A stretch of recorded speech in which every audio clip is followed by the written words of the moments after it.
भैया के लकड़ वगैरह पापा के पेड़ों के मेरे सपने नमस्कार। आज हम लोग करने वाले हमारे चैप्टर एनिमल किंगडम का 16वां lecture upon that is reptiles. ठीक है ना जी, रेप्टाइल्स के बारे में हम लोग आज पढ़ने वाले हैं। तो रेप्टाइल्स क्या रहते हैं? घर की छिपकली, नदी में का मगरमच्छ से लेके घर की छिपकली तक ये सभी रेप्टाइल्स रहते हैं, है ना जी। तो रेप्टाइल्स के बारे में देखेंगे अपन। ये जो होते हैं आपके ट्रिप्लोब्लास्टिक और सिलोमेट रहते हैं। ये जो होते हैं आपके ट्रिप्लोब्लास्टिक और सिलोमेट रहते हैं। ट्रिप्लोब्लास्टिक यानी आपके एक्सोडर्म, एक्टोडर्म, मीजोडर्म, और सिलोमेट यानी आपका सीलम जिनमें प्रेजेंट रहता है। मोस्टली ये टेरेस्ट्रियल रहते हैं, है ना जी। मोस्टली ये टेरेस्ट्रियल रहते हैं। क्रोकोडाइल, मगरमच्छ के जैसे ये एक्वेटिक भी रह सकते हैं, है ना जी। टेरेस्ट्रियल रहते हैं मोस्टली, जिस तरह से अपने दीवारों पे ये चिपकली रहते हैं, पेड़ों पे सरडे चलते हैं, है ना जी, जिनको आप गिरगिट कहते हैं हिंदी भाषा में, हमारे यहाँ हम लोग सरडा बोलते हैं, है ना जी। उस तरह से ये पेड़ों पर दिखते हैं, अपना रंग बदलते हैं, है ना जी। इंसानों की तरह ये भी अपना रंग बदल सकते हैं। इनमें ऑर्गन सिस्टम और लेवल की ऑर्गेनाइजेशन रहती है। इनमें organ system level of organisation रहती है। इनकी बॉडी जो होती है कुछ इस तरह से डिवाइडेड रहती है। पहले आता है हेड, फिर आती है नेक, फिर आता है ट्रंक, और फिर आती है इनकी टेल, है ना जी। पहले आता है हेड, फिर आता है नेक, फिर आती है ट्रंक, और फिर आती है टेल। और यहाँ पे ऐसे दो उसके ऐसे ये लिम्स आ जाएंगे, आगे के 4 लिम्स, नीचे के हैंड लिम्स, है ना जी। आपने अगर छिपकली आपके दीवार पे देखी होगी या घर पे देखी होगी तो आपको दिख सकती है कि भैया छिपकली का एक होता है सर, एक होता है ट्रंक, एक होती है उसकी गर्दन, ट्रंक और हेड को जोड़ने वाली, और एक होती है उसकी पूंछ, है ना जी। ये होते हैं रेप्टाइल्स की कैरेक्टरिस्टिक्स। ये जो होते हैं इनका जो मूवमेंट होता है क्रीपिंग एंड क्रॉलिंग द्वारा होता है। इनका मूवमेंट जो होता है क्रीपिंग एंड क्रॉलिंग द्वारा होता है। क्रीपिंग या क्रॉलिंग मतलब रेंगना, यानी समझ लीजिए क्रीप करना यानी घुटनों के बल चलना, और क्रॉलिंग यानी आपका क्रीपिंग यानी रेंगना, और आपका क्रॉलिंग यानी घुटनों के बल चलना। जिस तरह से एक छोटा बालक अपने जब वो बहुत छोटा रहता है तो वो क्या करता है, घुटनों के बल चलने की कोशिश करता है, तो उसको अपन क्रॉलिंग कहते हैं। और क्रीपिंग यानी जिस तरह से एक सर्प जो है, सांप रहता है, स्नेक रहता है, वो कुछ इस तरह से ऐसे ऐसे ऐसे ऐसे ऐसे ऐसे ऐसे ऐसे ऐसे ऐसे ऐसे आता है। जब एक सांप शांत रहता है तो वो संत भाव में रहता है, लेकिन जब वो सांप ऐसा चंचल हो जाता है, इट इज लाइक ऐसा बहुत ही ऐसे दन दन दन दन दन दन दन दन दन, उसको डेंजर लगता तो ऐसे ऐसे ऐसे ऐसे ऐसे ऐसे ऐसे ऐसे ऐसे ऐसे ऐसे ऐसे निकल जाता। लेकिन जब वो सांप को उसकी फेवरेबल कंडीशन दिखती है तो वो बस ऐसे खड़ा है, ऐसे, या वो ऐसे ऐसे फन दिखा रहा है खड़े रह के, है ना जी। तो वो एकदम तब कंफर्ट में रहता है। लेकिन जब वो ऐसे ऐसे ऐसे ऐसे ऐसे ऐसे ऐसे निकल गया तो समझ लीजिए कि भैया वो आपका डेंजर में है। तो इस मूवमेंट को अपन क्रीपिंग मूवमेंट कहते हैं। The body is covered by dried and cornified scales called as the epidermal scales और स्कल्स। स्कूल्स, स्कूल्स कहेंगे, स्कल्स नहीं कहेंगे, स्कूल्स कहेंगे। movement आपका body is covered by dried and cornified scales which is called as epidermal scales or schools। epidermal scales और schools क्या रहते हैं? schools या scales आपके सबसे पहले तो scales जो होते हैं शरीर पे के, जो उसके ऐसे धारियों वाले जो उसके ऐसे scales रहते हैं, स्पेशली आप सांपों में ज्यादा करके देखेंगे, उसके शरीर पे ऐसे scales रहते हैं। उसकी शरीर जो होता है उसके ऊपर ऐसे ये ऐसे अगर समझिए सांप है तो इसके ऊपर ऐसे ये फिर ऐसे ये ऐसे ऐसे ये स्केल्स बने रहेंगे, है ना जी। वो ड्राइड और कॉर्निफाइड रहते हैं। और कॉर्निफाइड का मतलब क्या रहता है? कॉर्निफाइड स्किन का मतलब रहता है, मैं आपको जूम करके दिखाता हूँ कि the cornified skin is the top layer of the epidermal tissue which protects the organism from the environmental condition। यानी एपिडर्मल, अपन इस कॉर्निफाइड स्केल को अपन एपिडर्मल स्केल भी कहते हैं, क्योंकि ये एपिडर्मल की टिश्यूज की टॉप लेयर रहती है जो प्रोटेक्ट करती है ऑर्गेनिज्म को एनवायरमेंटल कंडीशन से, जो प्रोटेक्ट करती है ऑर्गेनिजम्स को एनवायरमेंटल कंडीशन से। कॉर्निफाइड स्किन कैसी रहती है? एपिडर्मल टिश्यू की टॉप लेयर रहती है। एपिडर्मल टिश्यू की टॉप लेयर रहती है जो ऑर्गेनिज्म को प्रोटेक्ट करती है एनवायरमेंटल कंडीशन से। ऑर्गेनिज्म को प्रोटेक्ट करती है एनवायरमेंटल कंडीशन से, उसको कहते हैं अपन cornified skin,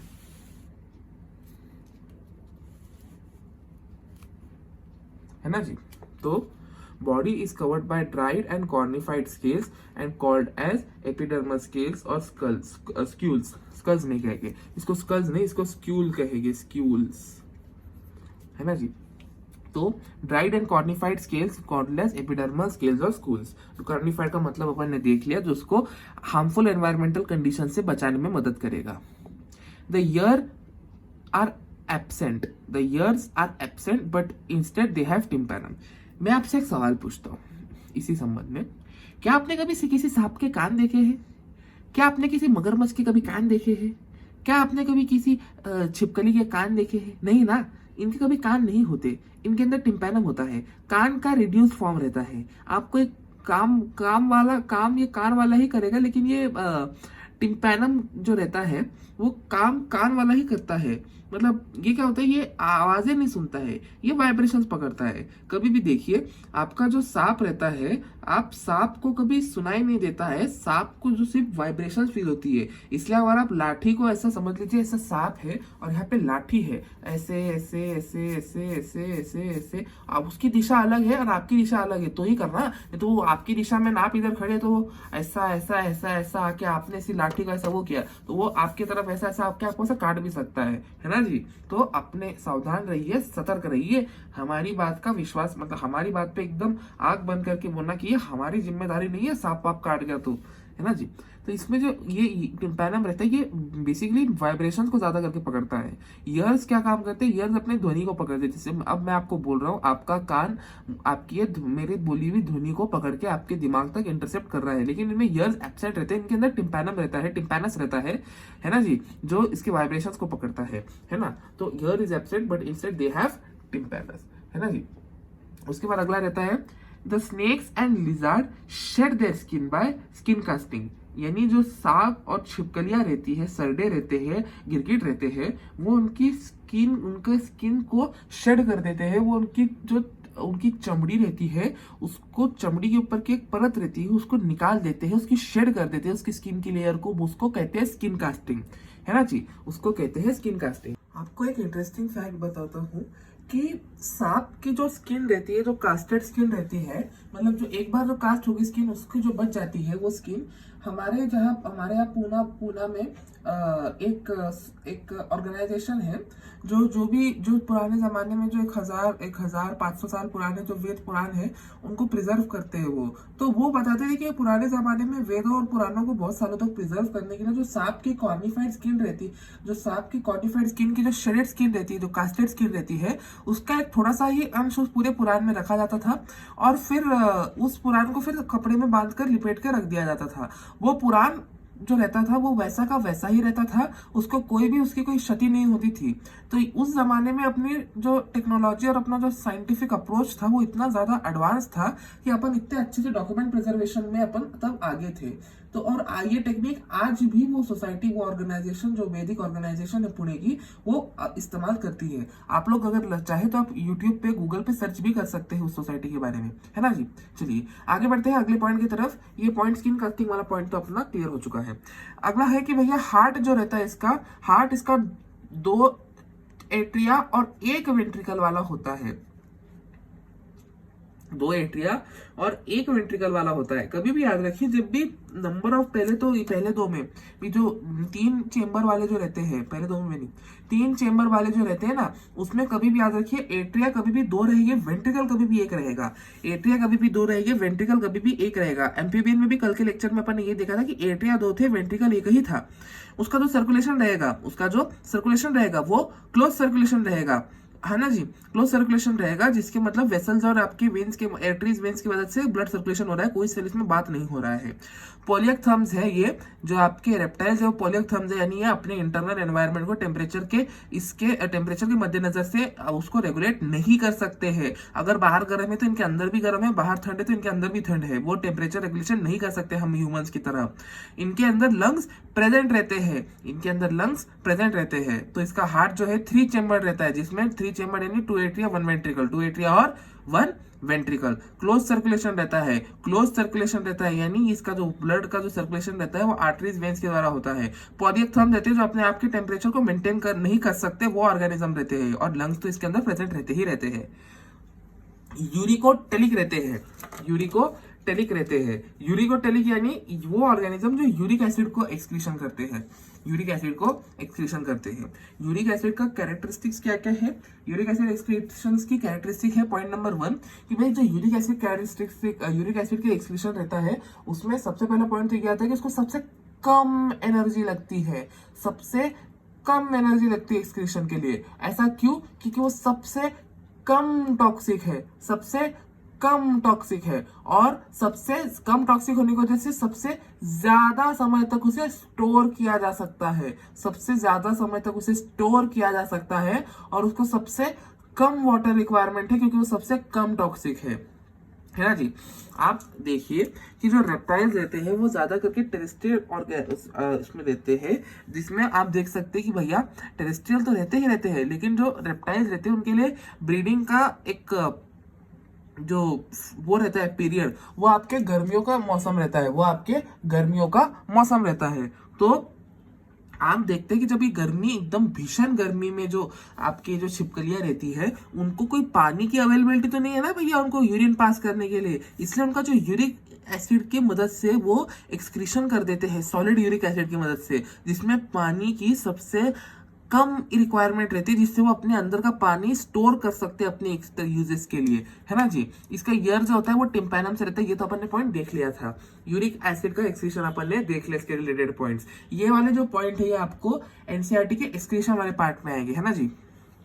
the sexes are separate, the sexes are separate, है ना जी। इसमें जो मेल और फीमेल जो रहते हैं वो सेपरेट रहते हैं। इंटरनल फर्टिलाइजेशन रहता है, इंटरनल फर्टिलाइजेशन यानी जिसमें मेल जो है अपने स्पर्म्स को फीमेल की बॉडी में डिपॉजिट करेगा, और जो न्यूबॉर्न का डेवलपमेंट होगा वो फीमेल की बॉडी में ही होगा, लेकिन ये ओविपेरस है, ये ओविपेरस है, यानी ये न्यूबॉर्न जो है अंडे में से निकलेंगे, न कि फीमेल की बॉडी में से। न्यूबॉर्न जो है वो अंडे में से निकलेंगे, न कि फीमेल की बॉडी में से। और ये डायरेक्ट डेवलपमेंट रहते हैं, यानी जो न्यूबॉर्न रहते हैं वो एडल्ट से मेल कर रखते हैं, वो मैच करते हैं एडल्ट से, वो कोई लार्वा वार्वा बनाते नहीं है। तो ये रिप्रोडक्शन रिलेटेड पॉइंट्स हो गए। ये क्रीप करता है और क्रॉल करता है, ये भी पॉइंट हो गया। और ये स्किन कास्टिंग करता है। ये अपने रेप्टाइल्स के सारे पॉइंट्स हो गए। अपन एनसीईआरटी के माध्यम से एग्जांपल्स और एक बार डायग्राम्स को एक नजर ले लेते हैं। एक सेकंड दीजिए, बस मुझे एनसीईआरटी खोल लेने दीजिए आपके लिए। एनसीईआरटी के डायग्राम्स की मदद से देखते हैं। सबसे पहला डायग्राम जो एक चमेलियन का दिया है, जिसको हम लोग गिरगिट या सरडा भी कहते हैं। इसमें आप देख सकते हैं कि टेरेस्ट्रियल ये झाड़ पे चढ़ा हुआ है ना जी। ये आपको सारे जो पॉइंट्स है ना, मैं अभी एक इस डायग्राम की मदद से रिवाइज करा दूंगा। आप देख सकते हैं डायग्राम की मदद से ये स्केल्ड है। आप देख सकते हैं सांप के ऊपर स्केल्स बने हुए हैं, जूम करके देखेंगे तो दिखेंगे, लेकिन अब आप इसके ऊपर देख सकते हैं, मगरमच्छ के ऊपर देख सकते हैं, इसके ऊपर ये स्केल्स बने हुए हैं, तो ये स्केल्ड रहते हैं। इनके ऊपर थिक स्केल्स क्या रहते हैं, इनकी थिक केराटिनाइज एपिडर्मल की लेयर रहती है। जो स्केल्स रहते हैं थिक केराटिनाइज एपिडर्मल लेयर रहती है। ये इसको स्कल्स भी कहते थे अपन, स्कूल्स भी कहते थे। तो स्कूल जो रहता था वो आपका थिक केराटिनाइज एपिडर्मल की स्केल्स थी। ये स्किन कास्टिंग करता है। इसके ऊपर पेंटाडेल आपके डिजिट रहते हैं, यानी इसके अंदर 5 उंगलियां रहती है। आप देख सकते हैं 1 2 3 4 5, 1 2 3 4 5, 1 2 3 4 5। तो सबसे पहले पेंटा डिजिट जो थे, उंगलियों के पेंटा डिजिट जो थे सबसे पहले आपके रेप्टाइल्स में आए थे। ये जो पॉइंट थे ये बिटवीन द लाइन वाले पॉइंट से कुछ, ये क्या आपके ये पूरे एनसीईआरटी की थ्योरी में नहीं है ना जी। उसके बाद क्या था, इनके अंदर आईलिड प्रेजेंट है, इनके अंदर आईलिड प्रेजेंट है। आपको दिखेगी नहीं, लेकिन इनके अंदर आईलिड प्रेजेंट है। इनके अंदर शार्प पॉइंटेड टीथ रहते हैं, इनके अंदर शार्प पॉइंटेड टीथ रहते हैं। ये एक्सक्रीटरी ऑर्गन्स और रिप्रोडक्टिव ऑर्गन जो होता है क्लोएका रहता है। जैसे एम्फीबियन से इनकी रीत चली आ रही है कि भैया इनका जो ऑर्गन रहेगा रिप्रोडक्टिव और एक्सक्रीटरी वो क्लोएका रहेगा। लंग्स के माध्यम से रिप्रोडक्शन करते हैं, और इनके लंग्स में रिब्स रहते हैं। आप देख सकते हैं यहाँ पे कि इनका जो शरीर है कुछ रिब दिख रहा है, रिब के वजह से फ्लोटेड दिख रहा है इनका जो लंग वाला हिस्सा है। इनके 3 चेंबर ऑफ हार्ट रहते हैं। 10 इनका जो आपका क्या कहते हैं सर्कुलेशन है वो इनकम्प्लीट है। एक्सेप्शन है हमारे सर क्रोकोडाइल मगरमच्छ, इनके अंदर 4 चेंबर हार्ट रहते हैं और एक कंप्लीट सर्कुलेशन दिखाते हैं, है ना जी। इनके अंदर ही जो और आपका प्रॉपर्टी क्या रहेगी इसकी, ये जो होती है क्रीपिंग और क्रॉलिंग करते हैं। बस ये सारे पॉइंट से अपन ने कवर कर लिया। बिटवीन द लाइन वाले कौन से थे पॉइंट, कि ये जो होते केराटिनाइज एपिडर्मल लेयर रहती है, ये करते हैं पेंटा डिजिट यानी 5 उंगलियां इनके हाथों में रहती है, फोरलिम हैंडलिम में। इनका एक्सक्रीटरी ऑर्गन क्लोएका है और रिप्रोडक्टिव ऑर्गन भी क्लोएका है। फिर उसके बाद इस पे आईलिड रहता है, शार्प पॉइंटेड टीथ रहते हैं, लंग्स रेस्पिरेशन के लिए रहते हैं जो रिब्ड रहते हैं, और कोई इसमें पॉइंट इंपॉर्टेंट अब नहीं लगता है। एग्जांपल देख लेते हैं, शेलॉन यानी टर्टल, टॉर्टोइज, स्टीलो यानी टॉर्टोइज, चेमिनी यानी ट्री लिजार्ड यानी सरडा, कैलोट्स यानी गाजर लिजार्ड जो घर में रहता है, क्रोकोडाइल यानी मगरमच्छ, क्रोकोडिलस, एलिगेटर यानी एलिगेटर, हेमोडाइलिसिटस यानी वॉल लिजार्ड। फिर इसके बाद पॉइजनस स्नेक यानी नाजा यानी कोबरा, बेंगानस यानी क्रेट, और वाइपरा यानी वाइपर। इसकी जो ट्रिक्स रहेगी वो अपन आपके अलग आप सबसे 19वें लेक्चर में हम इसको कवर कर लेंगे, ठीक है ना जी। तो चलिए अपन ने सारे पॉइंट भी रिवाइज कर लिए। आई होप आपको ये लेक्चर पसंद आया होगा। इस लेक्चर को लाइक शेयर सब्सक्राइब जरूर कीजिए। इसके रिलेटेड नोट्स बनाइए, इसके एमसीक्यू सॉल्व कीजिए, डाउट्स को कमेंट सेक्शन में पूछिए, है ना जी। धन्यवाद आप सभी का आज के लेक्चर में जुड़ने के लिए।